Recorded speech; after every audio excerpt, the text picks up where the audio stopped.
Hello everyone, I am Kronal Panchal, working as an assistant professor in Computer Engineering Department at LJ Institute of Engineering and Technology.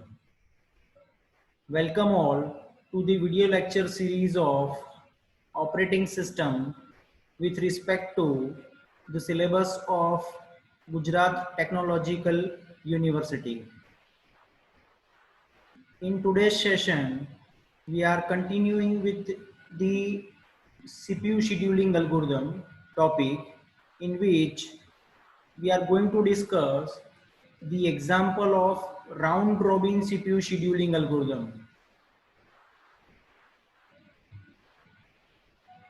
So in the previous session, we have discussed the basic example of round robin CPU scheduling algorithm, in which we have assumed the arrival time of all the available processes is same.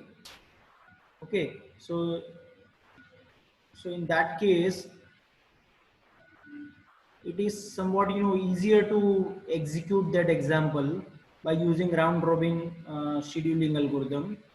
But when we have a different arrival time for different processes, okay, in that case that example is somewhat, we can say, difficult to understand. So let us discuss that type of example in which the arrival time is given for different process and the time of arrival is different for different processes. Okay, so this session is divided into two part because it is somewhat time consuming, or we can say lengthy session. So that's why I have divided this uh, whole example into two part 1 and part 2. In part 1, I'm going to discuss whatever the inputs we have, and according to the inputs how we can draw the Gantt chart. Okay, and in part 2 I will discuss how to calculate the average waiting time and average turnaround time, okay, of this example. So let us start part 1 here. Okay, so I strongly recommended to you, if you have not seen my previous video of round robin CPU scheduling algorithm, you have to see that video first and then you can go for this. Otherwise you won't be able to understand how actual things are going on in the case of round robin CPU scheduling algorithm. So just go there and see that video and then you can go for this. Okay, so what is the example?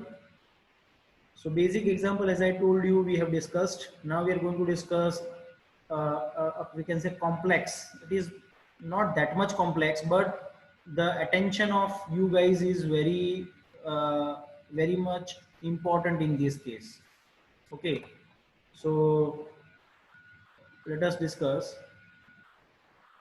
Consider the set of 5 processes whose arrival time and burst time are given below.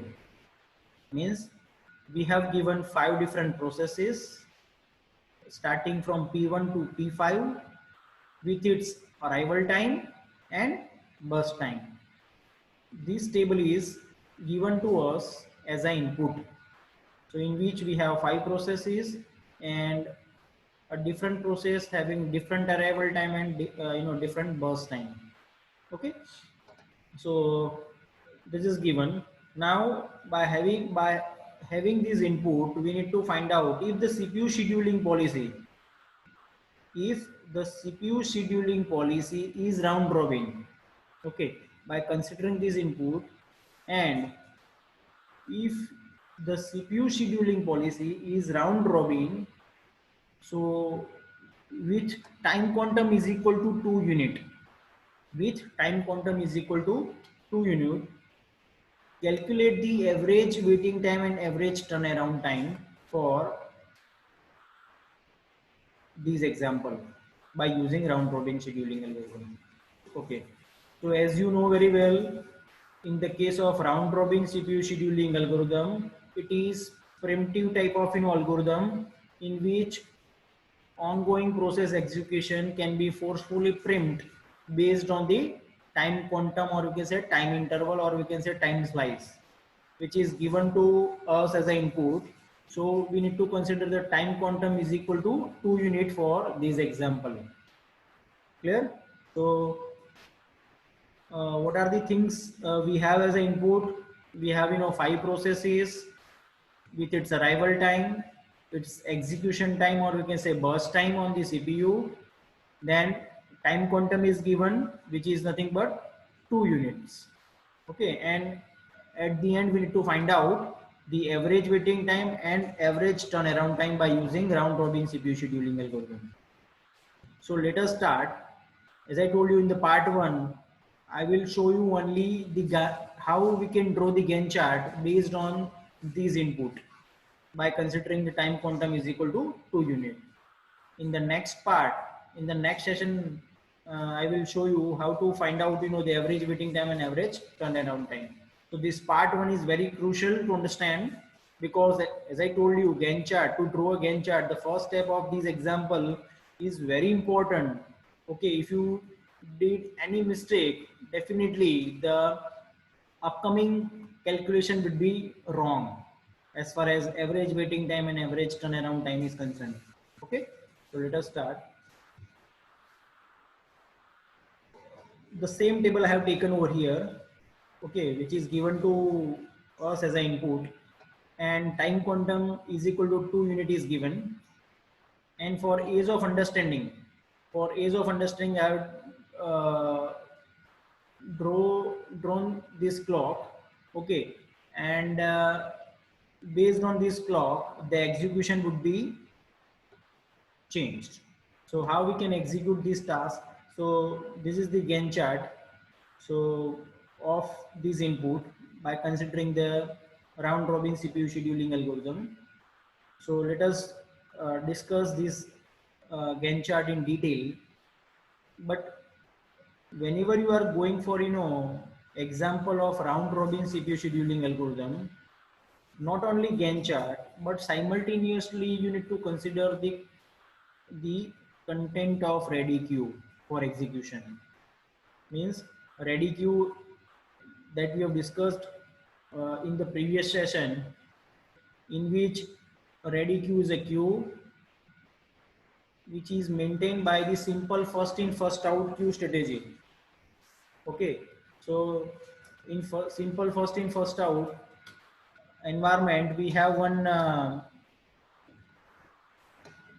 head end, and second one is nothing but tail end.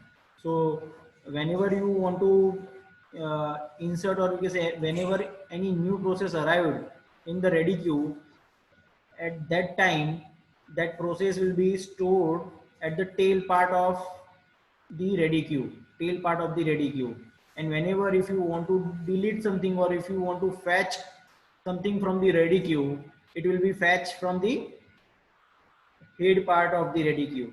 So this is nothing but a head part. Then if you want to remove one more element, that in that case you can remove from here, then go to here, then here, and so on.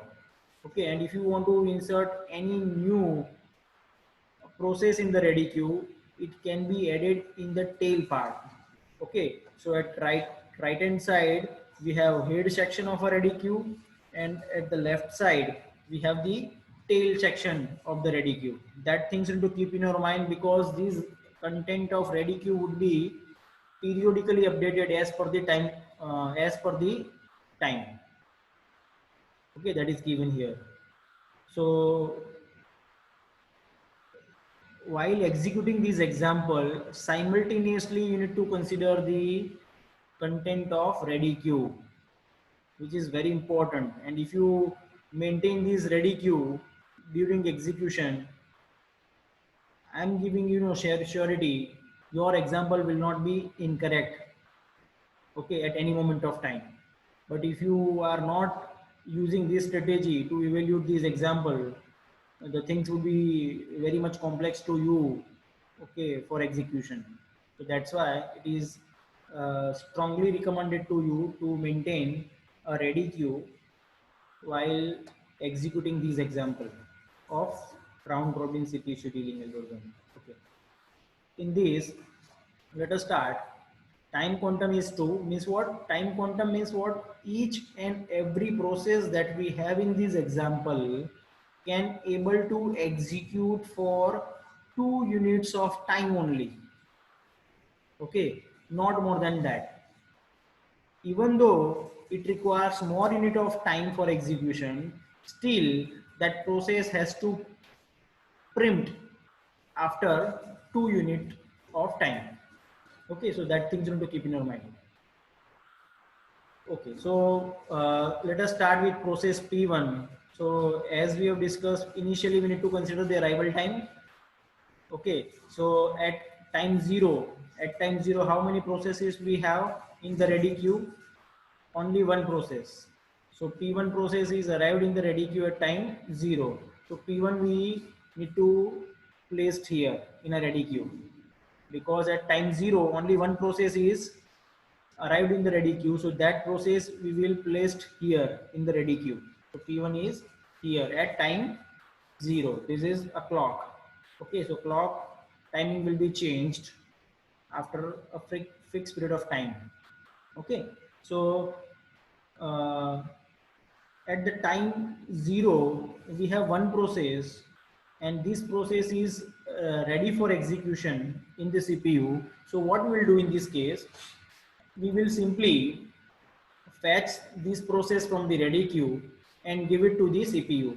So this is the nothing but the execution chart, or we can say timeline chart. Okay, so P1 will be simply picked from the ready queue at time 0 and give it to the CPU for execution.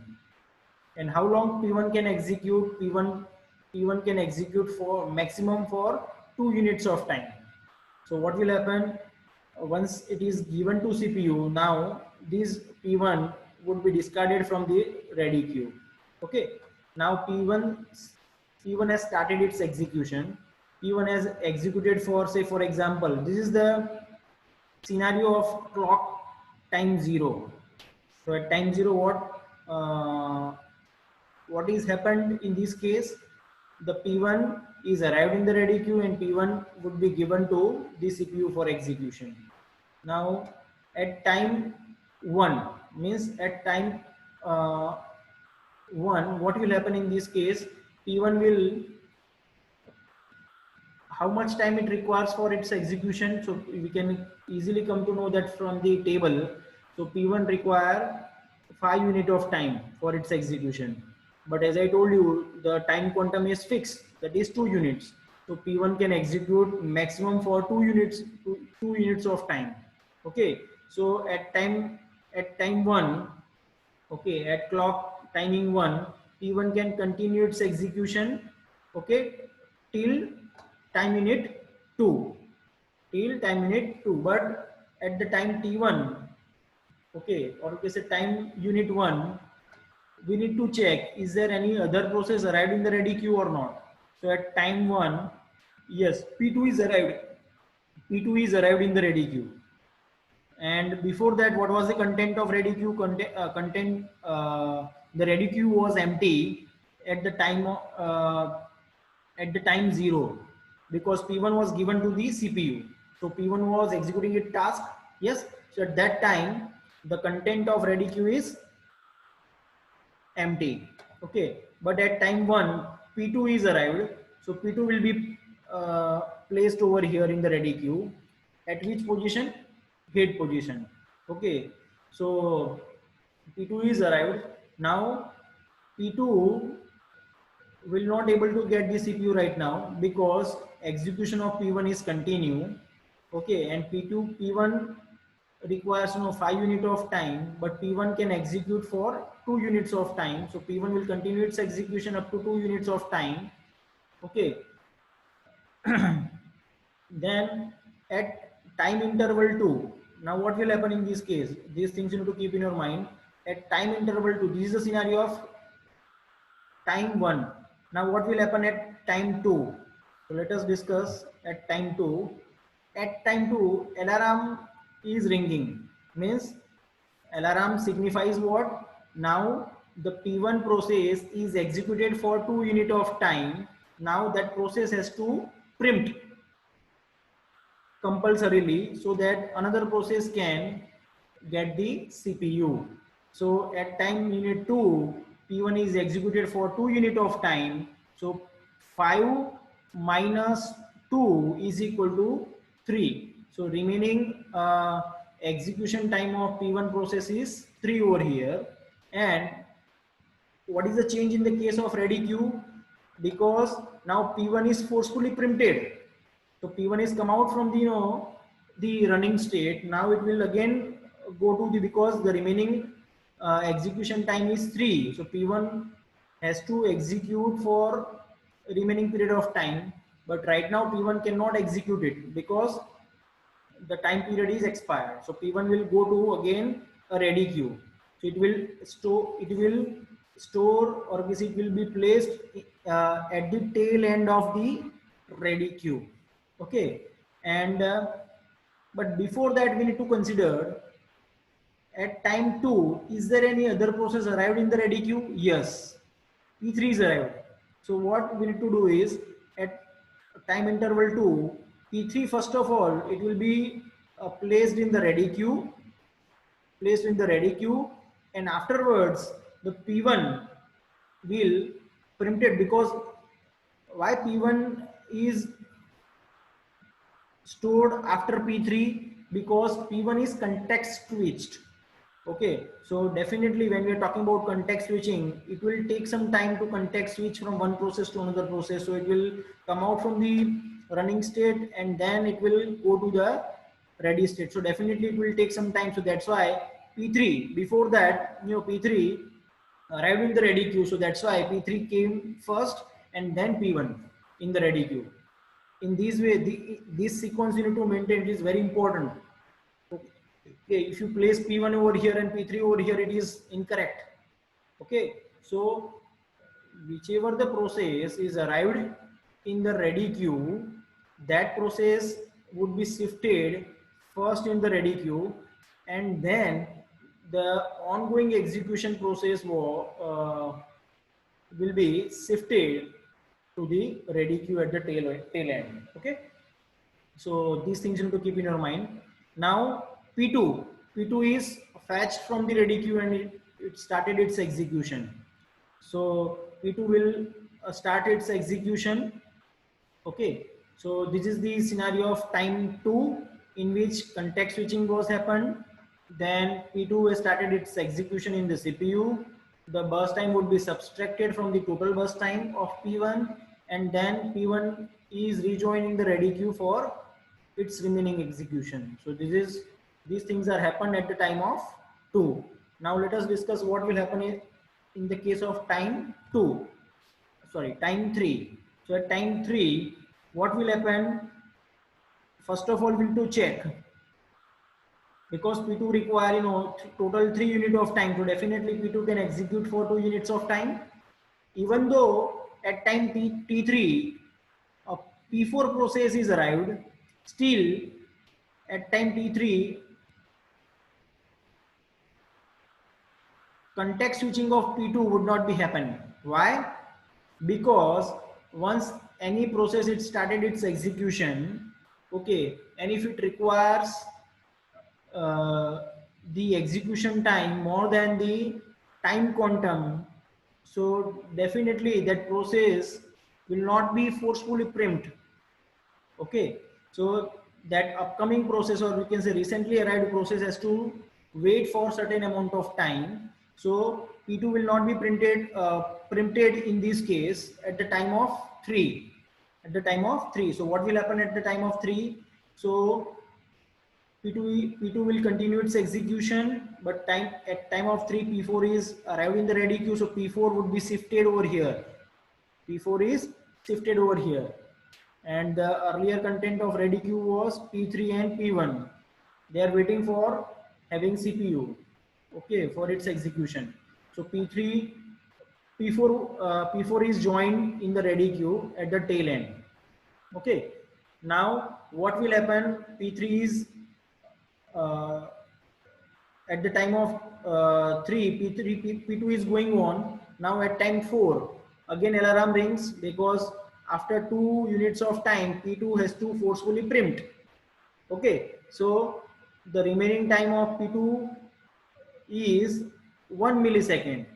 But for 1 millisecond execution, P2 has to rejoin again into the ready queue.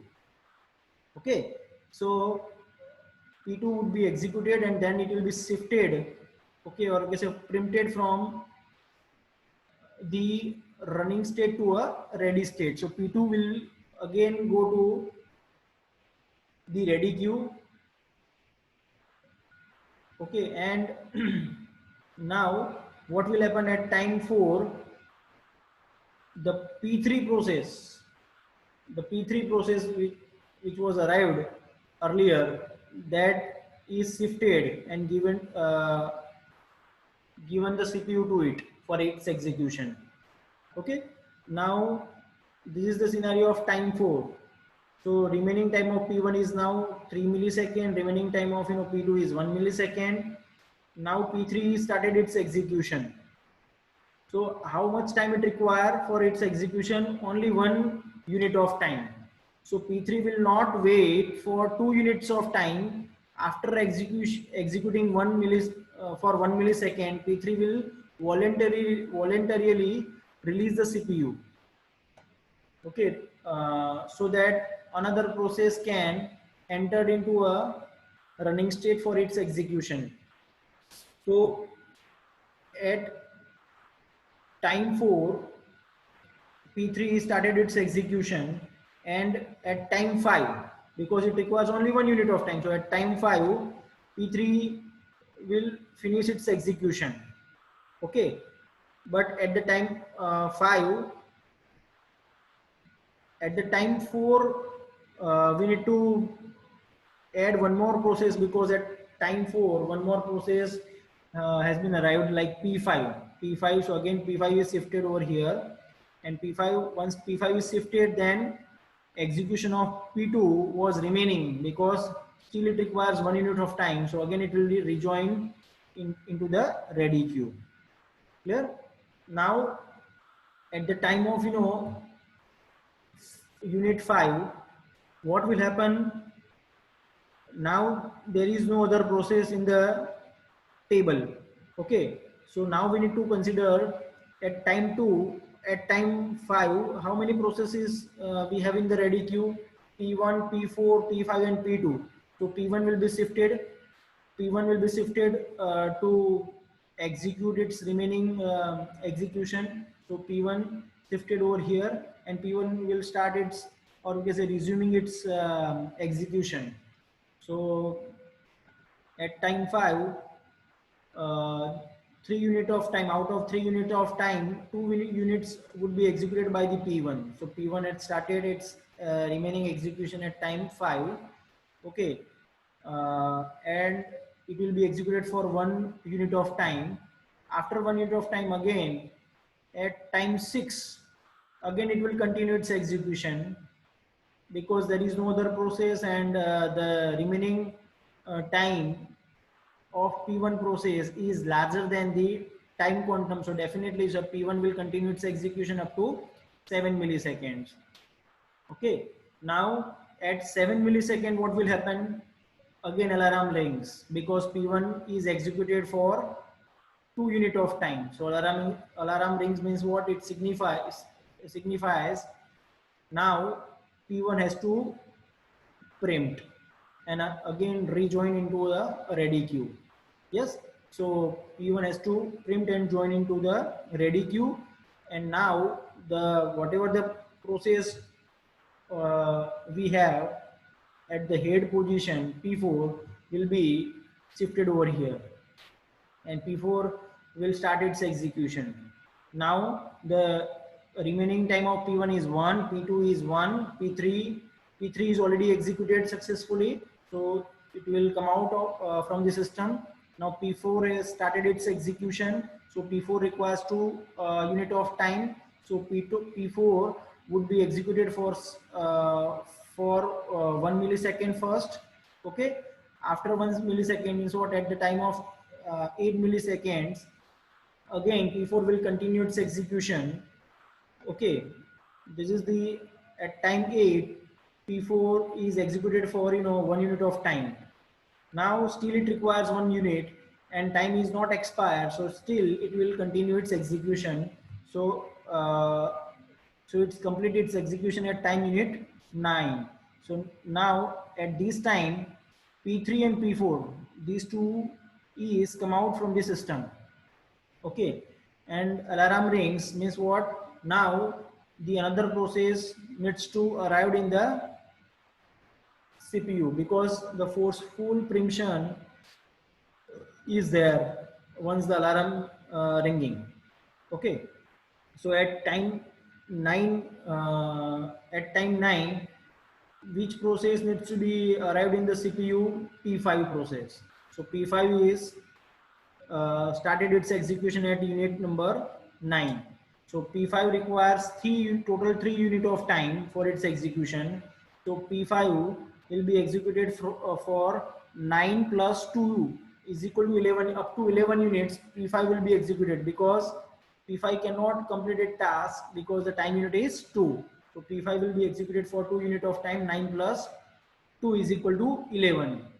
Okay, so at time P5 executed task 11, at 11 time again, at time 11 again alarm rings, and it signifies this process has to preempt, and that process needs to rejoin in the ready queue once again. So P5 will be stops its execution and it rejoin in the ready queue for its remaining execution. Fine. So at time 11, what is the remaining time of P5? 1 unit of time is remaining for its execution. Now what was the head position at the time of 10? So P2 was the located in the head position in the ready queue. So P2 would be scheduled now at uh, at time unit 11. So P2 is started its execution, because remaining time of P2 is nothing but 1 millisecond. So P2 will be executed for 1 millisecond, 11 to 12. Okay, 11 to 12, and once it is executed successfully, it will come out from the system. Now the remaining processes is P1 and P5. These two processes are remaining. Okay, and it requires 1 unit of time for its execution. So P2 at time 12, P2 will come out from the system now, and P1 will be scheduled for execution. So at time 12, P2 is executed successfully. Now P1 is uh, fetched from the ready queue and send it to the CPU for its execution. So remaining execution of P1 is what? 1 unit of time. So 1 unit of time P1 is executed, and at time 13, this P5 would be scheduled for execution. Okay, so now P1 is successfully executed in the system. So it will come out from the system. So at time interval 13, at time 13, P5 has started its execution. P1 has completed its execution and P5 has started its execution. And how long it will be executed? For 1 unit of time. So 13 plus 1 is equal to 14.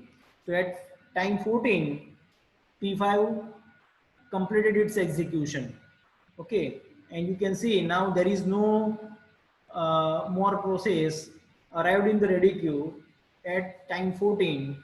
So once the content of ready queue is empty, it means what your example is completed, because all the process we have entertained, okay, in the CPU.